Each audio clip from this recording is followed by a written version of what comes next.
Uh, Tēnā koutou, tēnā koutou, tēnā koutou katoa. Ngā mihi nui kia koutou. Tēnā koe koro Alex and Sonia. Ko Paul Goulter tako ingoa. Ko Tapawa Nuku te monga. Ko Awatiri te awa. Ko Ngāti Uniana te iwi. Ko te rioroa te whānau.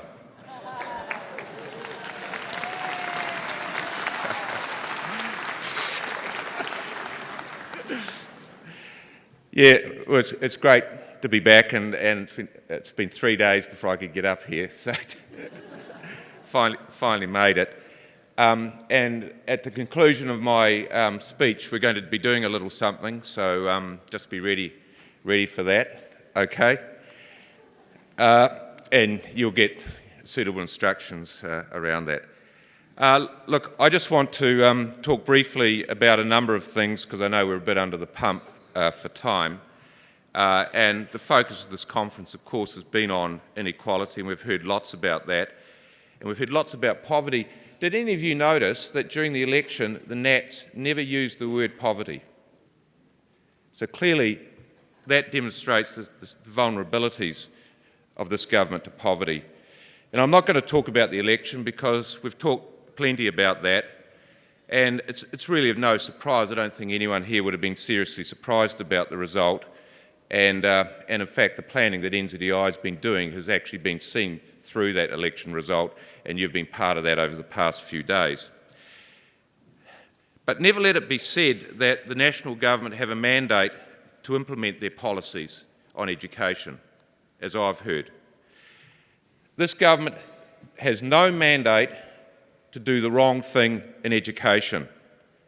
It has no mandate to destroy quality public education, no mandate to introduce competition into New Zealand schooling, no mandate to enhance the destructive competition in early childhood education, no mandate to attack teachers and teaching quality, no mandate to try and buy off the profession and impose a one-size-fits-all top-down model, no mandate to suppress the rightful claims of support staff to be recognised and rewarded properly.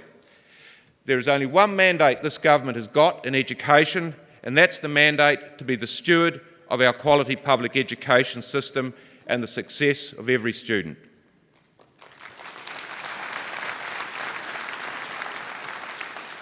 The twin tests of our support of the policy of any government, of any hue, are simple. One, show us the evidence. Two, show us that parents and communities support it. And this government and its predecessors get a fail on both those tests, or in the modern vernacular we all use, well below the standard. These are our standards, our tests, and our standards persist through governments, through elections, through fashions, through fads. That's why 130 years on, we're still here. But I do want to talk about politics, because we can't ignore politics, not party politics, but the politics of power. How we move pieces to achieve what we need to share our goals and values with others. Because the theme of this speech is, it's time to lead. It's time to lead. And I need to make clear at the outset, we can lead from the front, we can lead from the back, or we can lead alongside. These are tactical choices.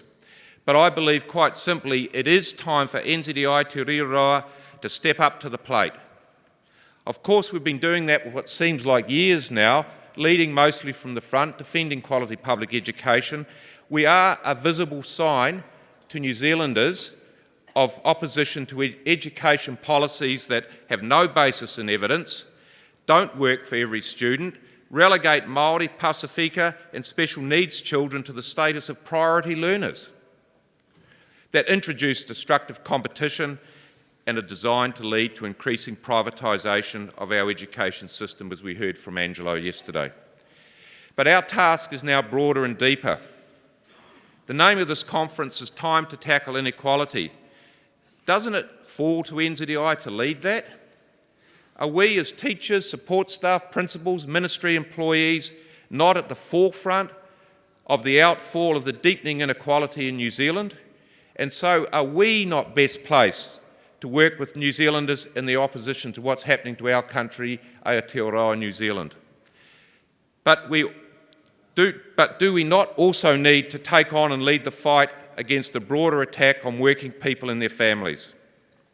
Our leadership in education is recognised, but in my view we must broaden that leadership to the fight against poverty and inequality and the attacks on the rights of working people in this country.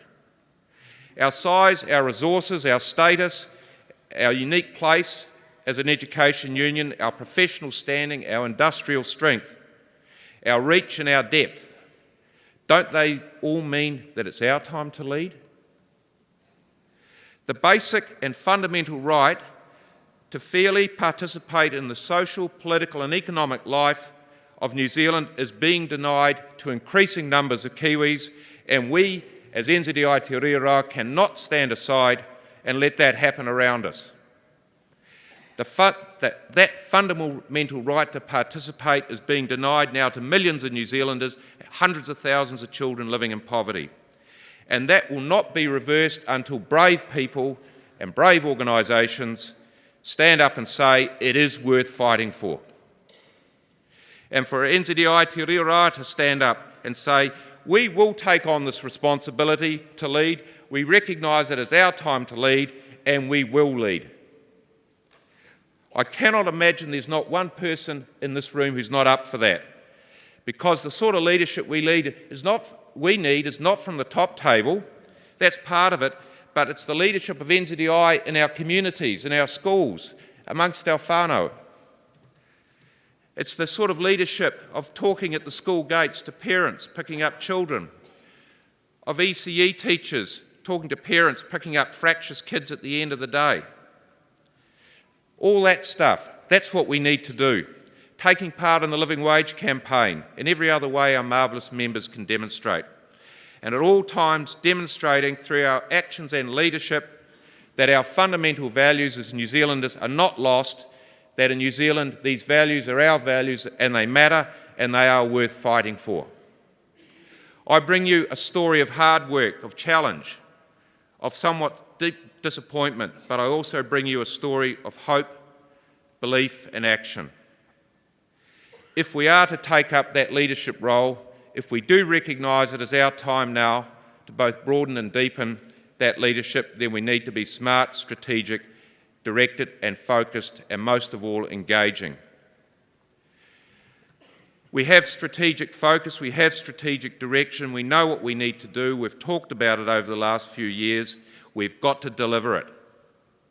We have to deliver it. And that doesn't start and finish in Wellington at the National Office. It starts and finishes at the places you live in, that you inhabit, because all around you is the inequality and the poverty that we know we have to fight against. We're seeing in New Zealand the emergence of a new class, the working poor subsidised by working for families. And let's be quite clear, working for families is a subsidy. But it's not a subsidy for the family, it's a subsidy for employers, for their rank rejection of their obligations to pay proper wages to their workers and their continued sponsorship of attacks on the last vestiges of rights for workers in this country. With the ILO and even the International Monetary Fund and the OECD have identified the attacks on unions and deunionisation and the attacks on collective bargaining as being one of the prime causes of inequality in developed countries. They acknowledge that the second most important part of the restoration of equality lies in the restoration of collective bargaining and strong unions. And what's our government doing in the face of inequality and poverty? Introducing a set of changes to the Employment Relations Act that weaken collective bargaining even more. And let's be quite clear, the CTU has told us this, those changes are designed to get to us, to you. They have said that they need to take on what they call, and I reject these words, but what they call the teacher unions. as the last vestiges of collective strength in this country, the last vestiges of people who stand up for fundamental values and rights. And they're doing that to take us on in the next round of our collective bargaining. And in response to a CTU question, why are you weakening collective rights, the highest levels of government said that there's so few workers on collective agreements, no one cares anymore. The emperor has no clothes. This government has yet again revealed itself as the steward of capital, as it steadfastly refuses to recognise the legitimate rights of working people, working families, and the rights of New Zealanders to all share in the wealth of this country. Can we stand aside from that? Of course, we will promote our legitimate interests through collective bargaining and so on, but what about for other working people who cannot access those rights? Can we stand aside from that? And the answer, I know, clearly is not. And we know, because we face in our schools and centres daily what that looks like, that inequality. Unfailingly does the evidence show the strong link between student performance and socio-economic status, and yet this government steadfastly refuses to recognise that. How on earth does IES fit these facts? And that, of course, is why NZEI has been saying consistently, from the very day Key announced IES to a group of business people back in January, that very statement, that what matters is the big levers, socio-economic status, improving the lot of New Zealanders. And we need to recap on that IES journey, because I know for a lot of people deep in the struggle of what their school will do or will not do, just remember from day one, NZEI has been consistent in what we've said about the IES. Way back in January this year, we said three things. Firstly, that money should be spent on the big movers in education success, addressing the declining socio-economic status of New Zealanders, of the kids that come into our centres and our schools. Second, we said that each school is best placed to make its decision on how the money should be spent to address its particular needs. And thirdly, a one-size-fits-all top-down model will not work in the New Zealand education system. And then we said that our members would decide what pathway they want us to take. So we entered into this IES journey, and I'm just going to recap on this. We took part in secretive working groups, not through hope that we could substantially change things, as the government made it clear, that the model was not for turning. And Judith was the prime leader in that. We took part because it was the professional thing to do, to keep trying to change from within, but it became obvious that when the government talked of consultation leading to changes, they were talking of tinkering with an unchangeable model. For example, what are the roles going to be called? But when we asked about what about the flexibility to spend this money in other ways, the constant answer was no. And all that while, you as members were becoming increasingly alarmed at what was happening. The tedious and fruitless consultation finished. We waited for the report and for the government to lay out in front of members what they actually wanted by way of varying the agreements. And you know what? When that government claim landed, it looked pretty similar to what Key was talking about back in January. The model was not for turning. We were back where we started. Except we did find a couple of other little pieces had been added into IES. Suddenly, the fact emerged that it was expected that every cluster would have at least one secondary school in it and needed to consider contributing ECE centres coming in as well. That was new, not in the original documentation. And when asked why this was occurring, Hekia Parata says because of the education pipeline. Think about it. Just think about this. If education is a pipeline, as the government loves to say, what are you?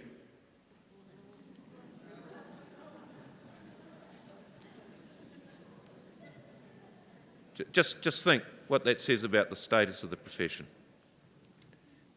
So,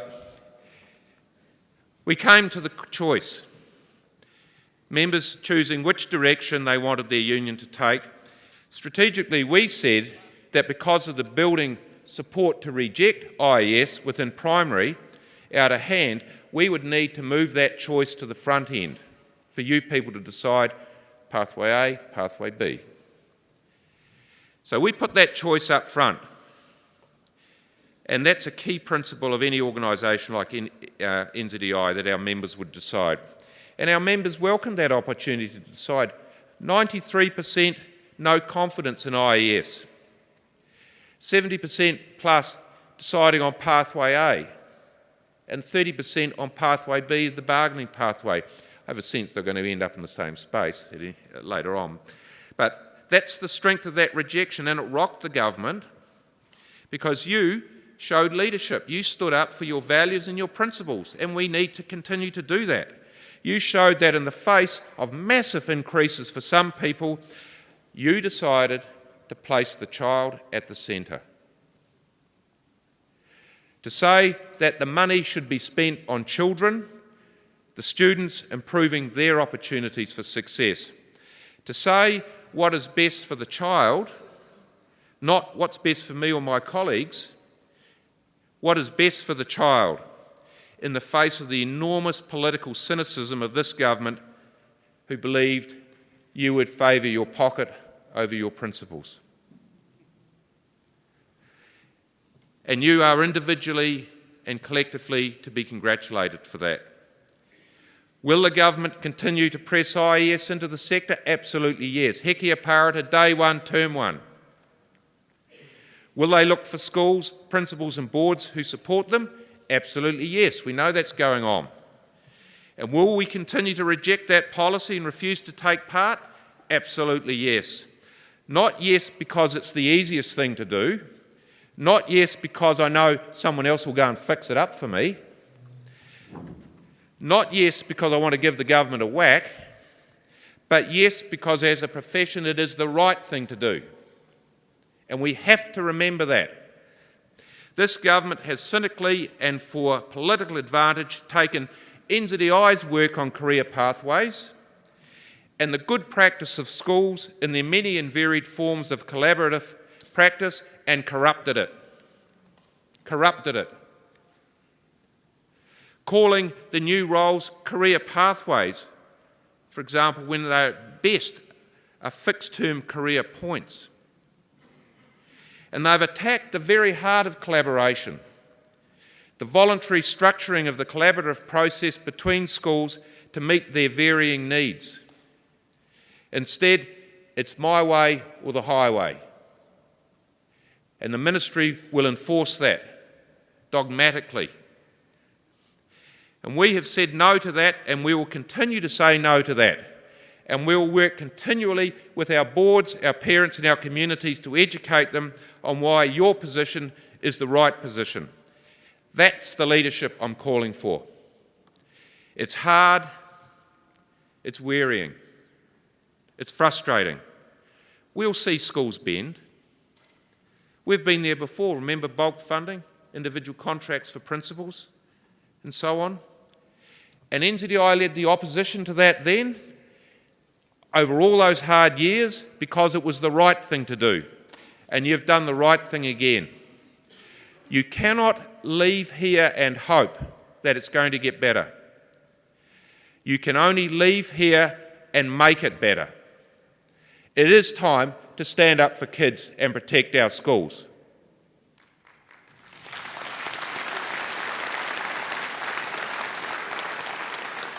So to bring this to a close, our challenge, our wero, is leadership. It's our time to lead, our time to not just lead in the education space, but in our broader societal space, to take the lead in tackling inequality. If we are to lead, we need the tools to lead, the knowledge, the skills, the confidence. Because it is NZEI that spans that divide between poverty and education, between inequality and the pathways out of poverty. It is NZEI that has that reach from North Cape to Bluff and everywhere in between. It's NZEI that has the resources, the size, the history, the evidence and the passion to make that argument. It is NZDI that has that passionate membership that will bring Kiwis along with us, combining that unique status you hold as support staff and teachers with our broader evidence base.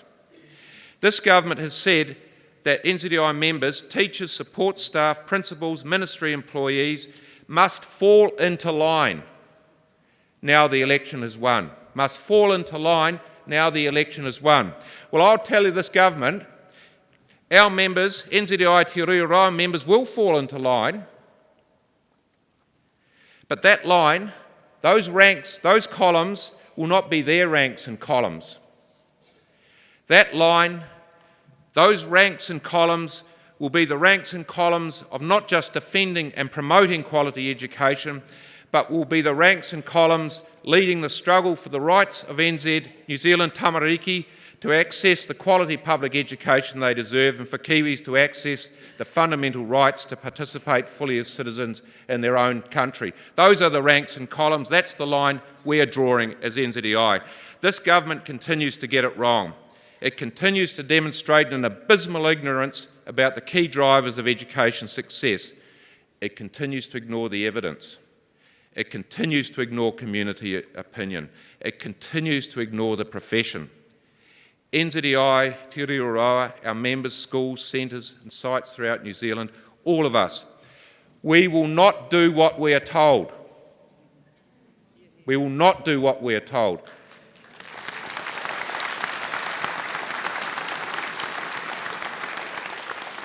We're going to do what is right, and we'll start to do what's right now.